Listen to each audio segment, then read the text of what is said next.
He chose to live so simply with a focus on the humanity of all people, even and especially the poor. Also, his focus on inclusivity, his outreach to marginalized communities. Those words, "Who am I to judge?" will echo throughout his legacy. Yeah. Go ahead. Oh, yeah. And I was just going to say, and many on the hard right inside the church were shocked that this Pope would actually borrow from Jesus Christ and living that simple life. Borrow from Jesus Christ. And they were radical words when he said it. And it was like, it was sounded like the shot of a cannon. It just stunned everybody when the Pope said, "Who am I to judge?" Now, why in the world would he say something that radical? I don't know. Maybe it's because that's exactly what Jesus said to the woman at the well when religious leaders were going to stone her to death. And Jesus said, as they dropped their rocks after saying, "Let he who is without sin cast the first stone," Jesus turned and said, "Where are your accusers now?"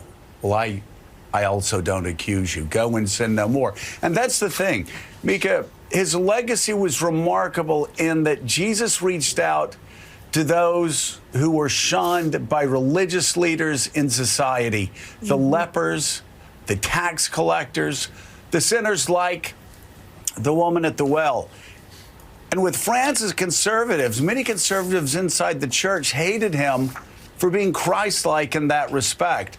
Just as the religious leaders of his day hated Jesus, but Francis was one bowed in being inclusive while following the word of the Gospels. Many on the left were also disappointed, as we heard in Chris's package, that often his words would not lead to changing church doctrine.